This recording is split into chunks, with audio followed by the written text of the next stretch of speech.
Добрый день, поважанное спадарство. З вами Свобода Премиум. Я Юрий Дракахруст, а таксама удзельнікі нашай сённяшняй перадачы. А гэта Іван Пляхімович, Іван юрыст, спецыяліст па канстытуцыйным праве і чалец грамадскай канстытуцыйнай камісіі. Іван, прывітанне. Прывітанне. А таксама палітычныя аналітыкі Валер Карбалевич. Валер, добрый день. Добрый день. І Сергей Навумчык. Сергей, прывітанне. Прывітанне. Тэма нашай сённяшняй гутаркі – гэта круглая гадавіна рэферэндуму аб захаванні Савецкага Саюзу. Ён адбыўся 17 сакавіка далёкага ўжо цяпер 1991 году. Іван, вот у мяне да вас першага пытання наконт фармулёўкі пытання, якое было вынесенае на рэферэндум. Я яго прачытаю. Ці лічыце вы неабходным захаванне Саюзу Савецкіх сацыялістычных рэспублік як адноўленай федэрацыі раўнапраўных суверэнных рэспублік, якой будуць у поўнай меры гарантавацца правы і свабоды чалавека любой нацыянальнасці? Наколькі вот вам падаецца, яна была удалай з юрыдычнага пункту гледжання? Это як бы кан'юнкцыя, насамрэч, аб'яднанне як бы некалькіх палажэнняў. Хаця з іншага боку, ведаеце, вот часам і ў жыцці, напэўна, у канстытуцыйным як бы канстытуцыйнай палітычнай справе здаецца, вот люди вылучаюць нейкую тэзу ці какой-то пункт, и думаешь, боже, какие идиоты, неужели у них мозгов не хапало? А вот коли ты внутри ситуации, вот все оказывается, вот инакш нельга было, бо в СССР были высокопрофессийные юристы, их хапало и в Москве, не только в Москве. А чему вот такая формулёўка возникла? Як вы меркуеце? В юрыдычным аспекце гэта фармулёўка з'яўляецца недасканалай, і я скажу пра галоўную хібу ў гэтай фармулёўцы. Тут адначасова гаворыцца і пра федэрацыю, і пра суверэнітэт тых рэспублік, якія дадзеную федэрацыю складаюць. Но калі рэспубліка суверэнна, то яна не можа быць чальцом федэрацыі, таму што суб'ектамі федэрацыі з'яўляюцца несуверэнныя ўтварэнні. Таму гэта фармулёўка, яна змяшчае ў сабе ўнутраную супярэчлівасць. З аднаго другого боку суверэнітэт, якія не сумяшчальны. Вось это галоўнае. А на ваш погляд, а чаму это уже может быть пытанне не палітычнае, а юрыдычнае? Ну вот неужо людзі, якія прапаноўвалі гэтую фармулёўку з шматлікіх інстытутаў, даследчых, конституционалистов, ну были они в Советском Союзе, они этого не ведали, они этого не соображали, что вот так? Яны гэта ведалі, гэта працяг той фармулёўкі, якая была ў савецкіх канстытуцыях. Калі мы адгортваем, напрыклад, Канстытуцыю БССР 1978 года, якая, дарэчы, дзейнічала на момант гэтага рэферэндуму, то бачым, што там напісана пра Беларусь як пра суверэнную сацыялістычную рэспубліку.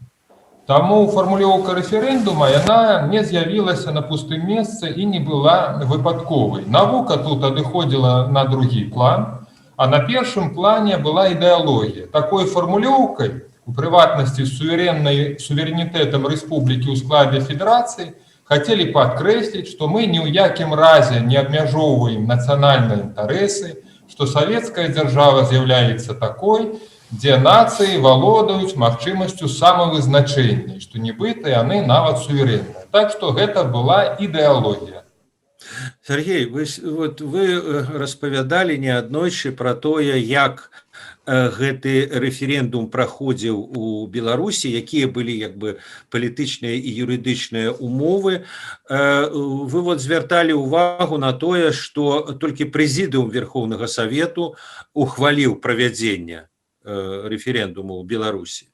Дарэчы, 6 рэспублік, тады яшчэ рэспублік Савецкага Саюзу, практычна адмовіліся, практычна забаранілі. Гэта 3 балтыйскія, Літва, Латвія, Эстонія, і Арменія, Грузія і Малдова. Але вот что тычыцца, скажем, Беларусі, то что прэзідыум Верховнага Савета, ну такі прэзідыум Верховнага Савета РСФСР таксама ухваліў, толькі прэзідыум Верховнага Савета Украінскай ССР. Так вот, які быў все-таки статус вот этого референдума ў Беларусі? Ну, тое, што хтосьці ухваліў з парушэннямі нейкіх юрыдычных нормаў там па-за межамі Беларусі, гэта не азначае, што трэба было рабіць так і ў Беларусі. Я, між іншым, яшчэ удакладню, што і паседжання прэзідыума не было. Дземінцей пусціў так званы апытальны ліст, і члены прэзідыуму там распісаліся, прычым не все. Статус гэтага рэферэндуму быў такім, ну, мне падаецца, сумненны. Вось Іван сказаў, што дзейнічала Канстытуцыя так, дзейнічала Канстытуцыя 78-го года у тых момантах, дзе яна не супярэчыла дэкларацыі аб суверэнітэце, якая была прынятая здаецца, за 7 месяцаў так, да гэтага рэферэндума, пра які мы зараз гаворым. І тут, вот, мне здаецца, той выпадак, калі важны не толькі нейкі прававыя аспекты, а яшчэ і важны сапраўды палітычны кантэкст. Вось сказана было Іванам, што галоўная была ідэалогія. Так, конечно, была галоўная ідэалогія, але яшчэ галоўнае было і ўлада. Цэнтр всімі сіламі хацеў захаваць уладу. І, конечно, вось, калі прыгадаць вот менавіта той час, 91 год, вот я думаю, што все погодзіцца з гэтым, то вот гэтая формулёўка там у канцы, што пры роўнасці правоў усіх нацый, ну, яна гучала вельмі, так, я не пабаюся гэтага слова, цынічна, таму што мы памятаем, што якія працэсы адбываліся тады на так званых ускрайках імперыі, і карабахскі канфлікт, і не толькі. Таму, конечно, гэта было вельмі сумневна. Для Беларусі цікава, што там быў парушаны шэраг законаў. Ну, напрыклад, вот я памятаю, за тыдзень да рэферэндума група дэпутатаў Пазняк, Галіна Семдзянова і я, мы звярнуліся да кіраўніка Белтэлерадыёкампаніі, тады это быў камітэт па тэлебачанню і радыёвяшчанню спадара Сталярова, з просьбай, дакладней з патрабаваннем у адпаведнасці з законам і аб статусе дэпутата, і аб рэферэндуме даць нам слова, даць нам 40 хвілін, таму што па закону аб рэферэндуме і апаненты, можна было выказвацца ў сродках масавай інфармацыі і за, і супраць. Гучала, як вы разумееце, практычна толькі за. Але нам в гэтым эфіры адмовілі.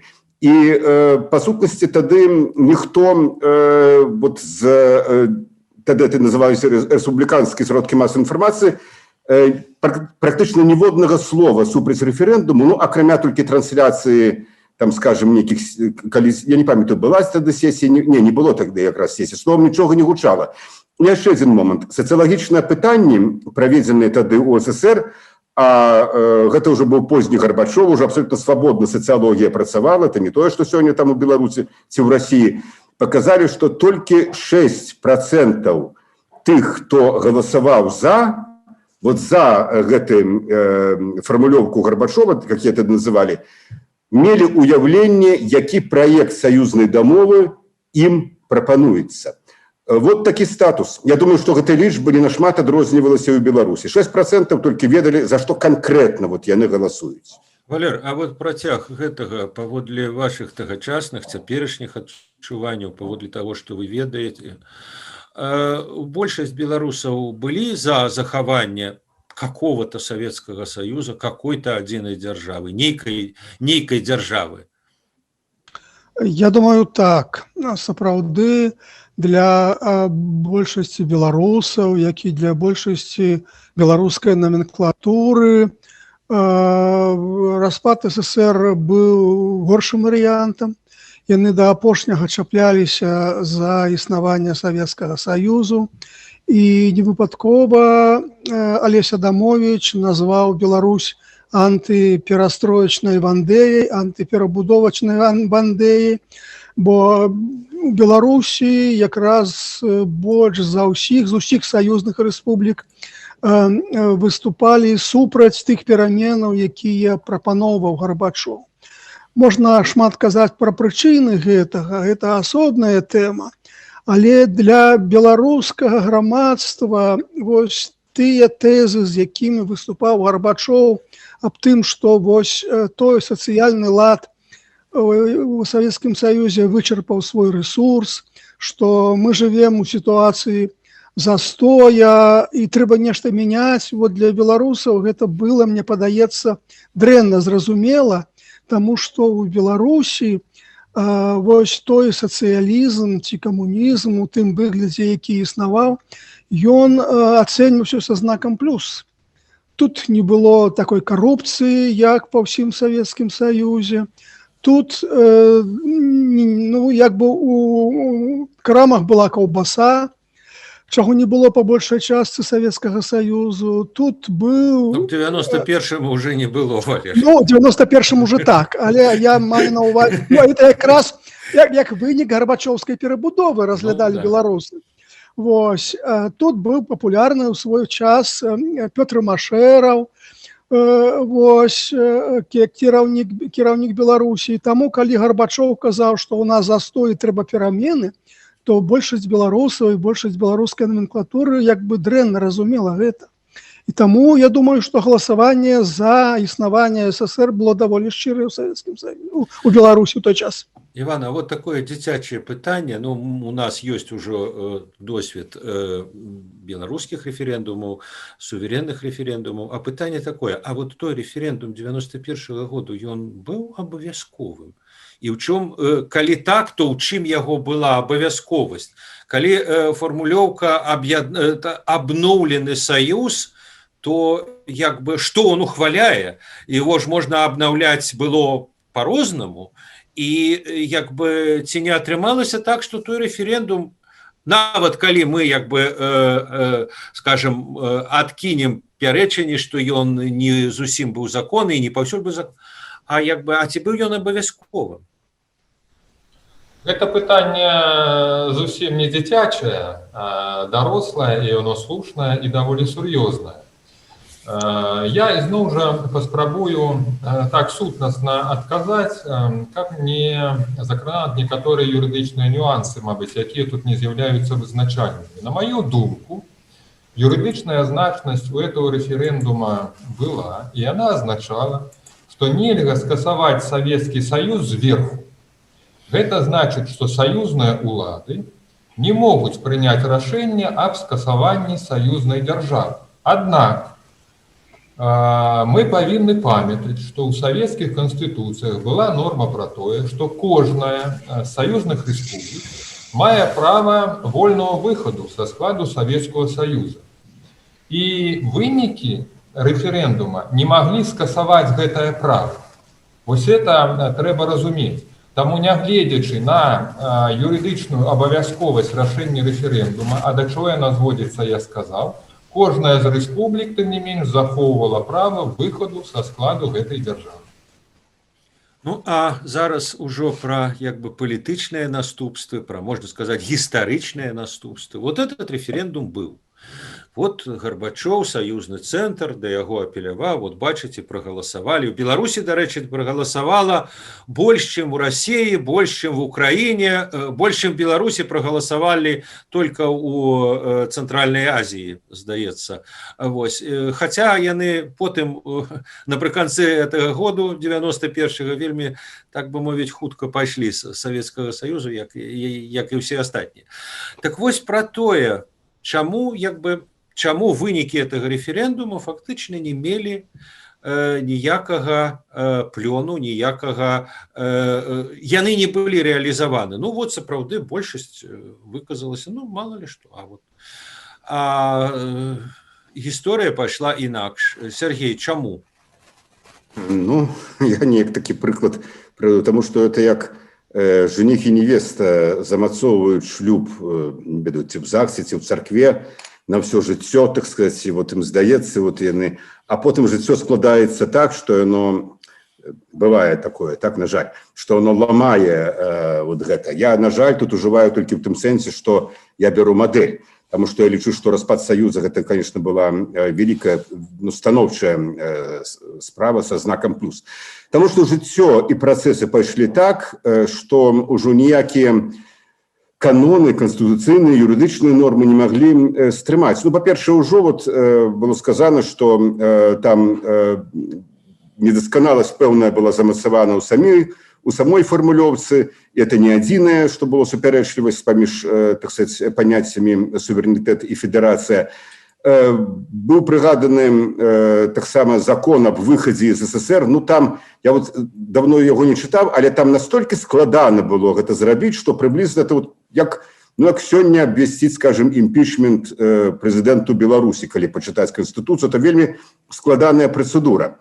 Значит, ці прыблізна змена, вот ці внесение поправки у Конституцию Злучаных Штатаў, там трэба 2/3 штатаў, каб прагаласавалі за гэта. Там таксама іншыя рэспублікі тады на пэўным этапе падключаліся, каб яны былі згодны, што, скажем, Літва ці Беларусь, ці там Таджикистан выходзіць.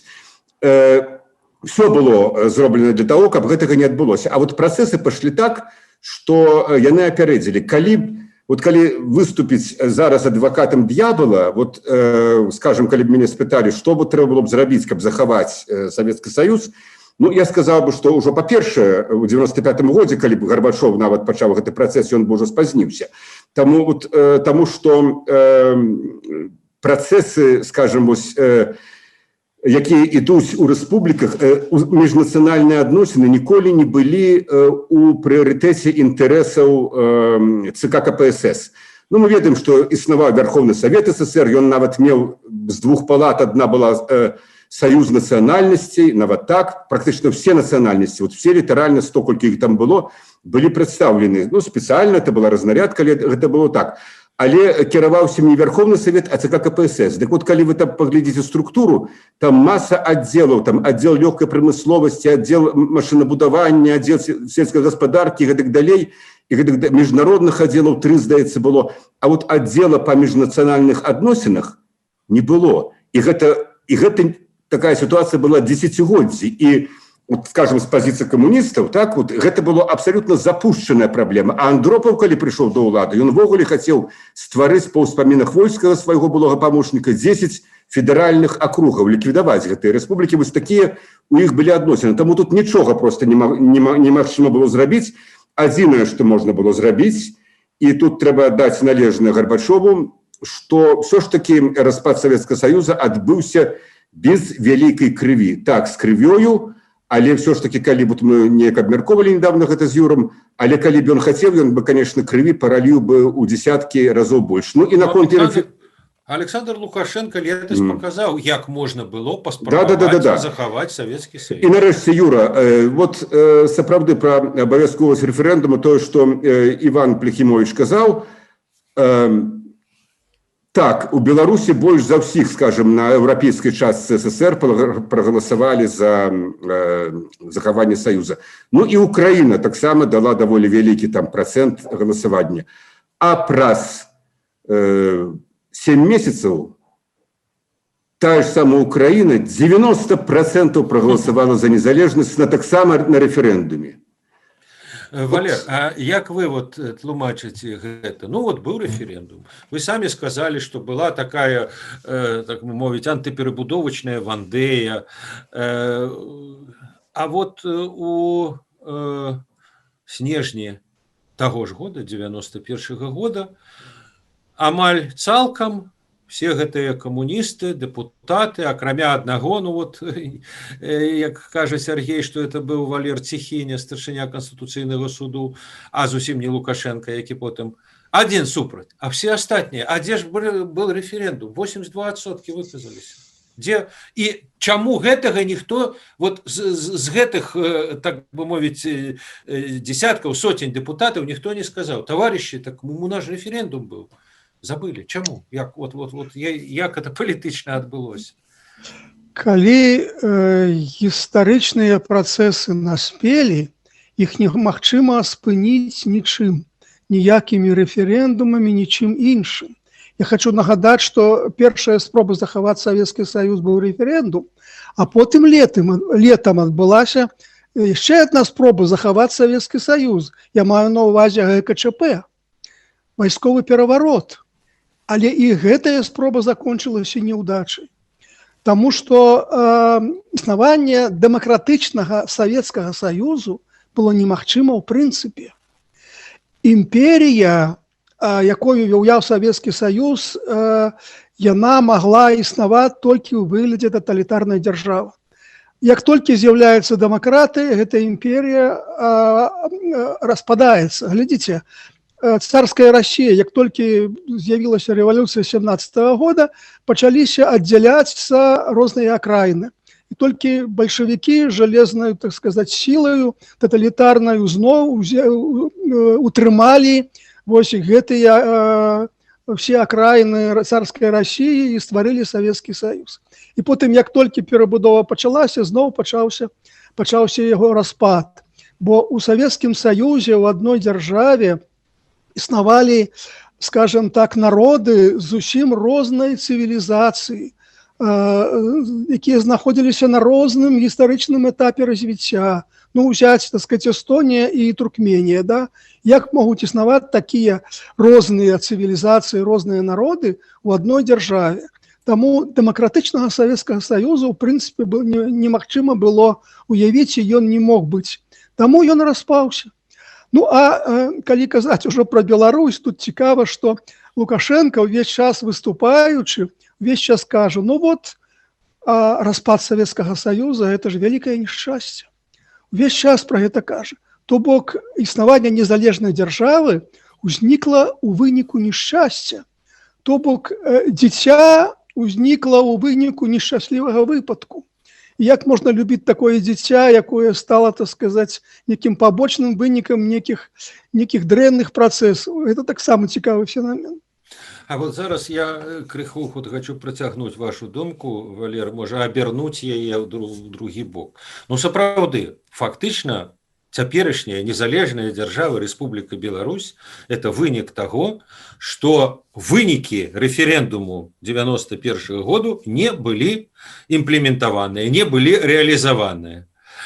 Але вот узнікае пытанне, а ці існуюць некія канстытуцыйныя механізмы, якія могуць цяпер захаваць уже незалежнасць Рэспублікі Беларусь? Бо ну вот той рэферэндум адзінства Савецкага Саюзу не ўратаваў. А што можа ўратаваць? Ці ёсць канстытуцыйныя механізмы для ўратавання захавання незалежнасці?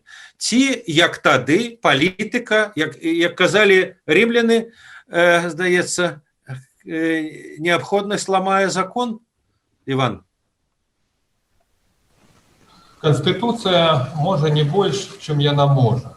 І, безумоўна, калі мы гаворым пра механізмы і сродкі захавання суверэнітэту, у тым ліку незалежнасці, то мы не можам паставіць тэкст Конституцыі ў першы шэраг такіх механізмаў па значнасці. Тут больш важкую ролю адыгрывае роля народа, палітычныя чыннікі, эканамічныя і іншыя. Ну, але паколькі ваше пытанне тычыцца найперш канстытуцыйных механізмаў, то я магу сказаць, што это цэлы шэраг аспектаў. Ну, па-першае, сам прынцып суверэнітэту павінен быць. Рэч у сённяшнім свеце ён змяняецца. І мы можам бачыць ужо ў канстытуцыях і развітых, напрыклад, заходнееўрапейскіх дзяржаў вызначэнні пра тое, што яны пагаджаюцца з частковым абмежаваннем свайго суверэнітэту дзеля агульных спраў Еўрапейскага Саюза. Так што зараз фарміруецца і новая канцэпцыя суверэнітэту. Это так званы абмежаваны суверэнітэт, калі над суверэннай дзяржавай, Францыя альбо Германія ёсць яшчэ наднацыянальныя органы, якія мы і бачым на прыкладзе Еўрапейскага Саюза. Тым не менш, ад суверэнітэту пакуль што гэтыя дзяржавы не адмаўляюцца. Дарэчы, у праекце Конституцыі, якая распрацавана грамадскай канстытуцыйнай камісіяй, па маёй прапанове ўжо ўпершыню сказана пра суверэнітэт Беларусі. І, дарэчы, некаторыя спецыялісты выказвалі тут такую заўвагу і крытыкавалі, што калі Беларусь дзяржава, то як жа яна можа быць не суверэннай, што суверэнітэт гэта атрыбут дзяржавы. У тэорыі так. Аднак у практыцы канстытуцыйнага прававога будаўніцтва і не зусім так. Вось, напрыклад, мы жывём ва ўмовах саюзнай дзяржавы. І ў той жа час Беларусь, як член саюзнай дзяржавы, таксама дзяржава. Дзяржава ў складзе дзяржавы. Так што палітыкі прыдумляюць такія канструкцыі, што сапраўды не лішне будзе, я лічу, сказаць ужо ў першым артыкуле беларускай канстытуцыі пра суверэнітэт Беларусі. Ну, гэта прынцып. Што яшчэ? Яшчэ ёсць норма, яна прысутнічае ў дзеючай канстытуцыі пра тое, што Беларусь можа на добраахвотнай аснове ўваходзіць у міждзяржаўнае ўтварэнне і выходзіць з іх.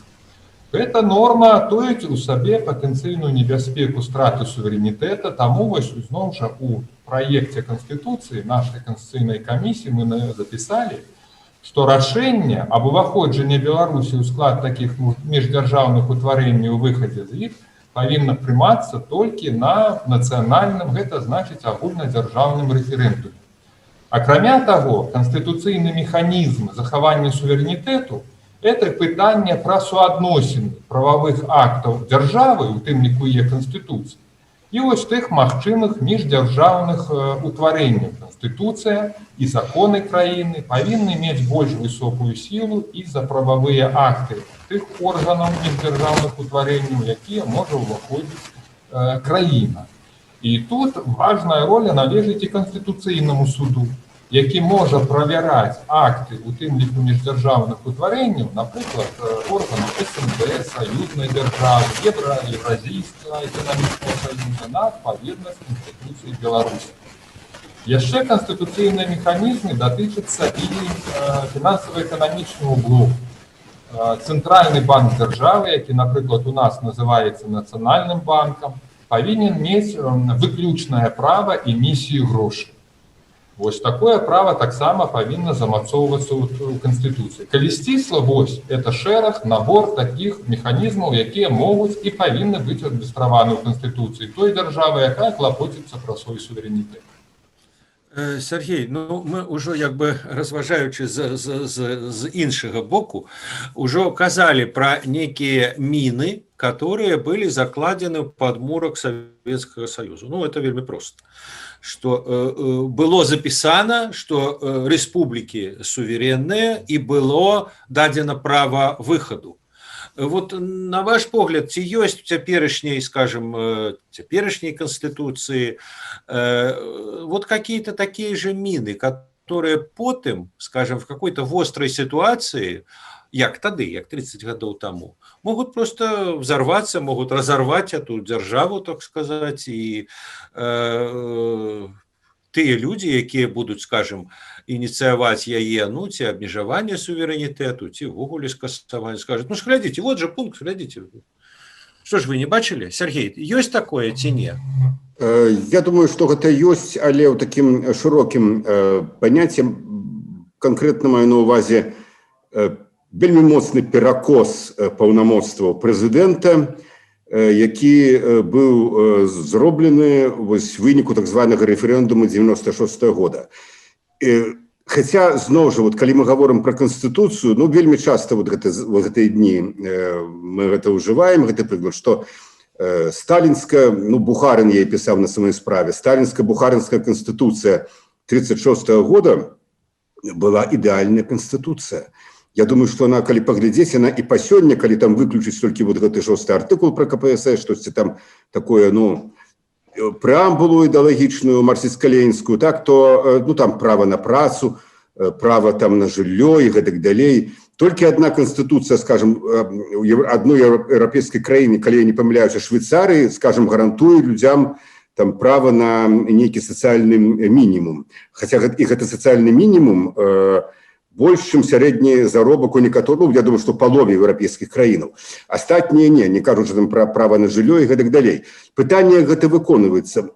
Вось наяўнасць, ці, скажем, адсутнасць нейкіх там норм Канстытуцыя не перашкодзіла Лукашэнку падпісаць і пэўныя дамовы з Ельцыным, а потым з Пуціным.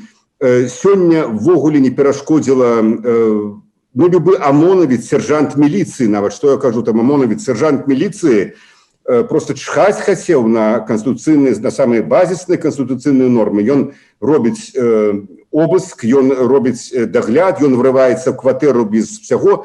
Іван прыгадываў Конституцыйны суд. Я думаю, што ў рэальнасці зараз камандзір ОМОНа, а ўжо што, скажем, начальник управления Министерства внутренних справ, безумоўна, значыць больш, чым, скажем, старшыня Конституцыйнага суда. Гэта абсолютно ясно. Вот тут тое, што на мове юрыстаў называецца правапрымяняльнай практыкай, гэта Конституция.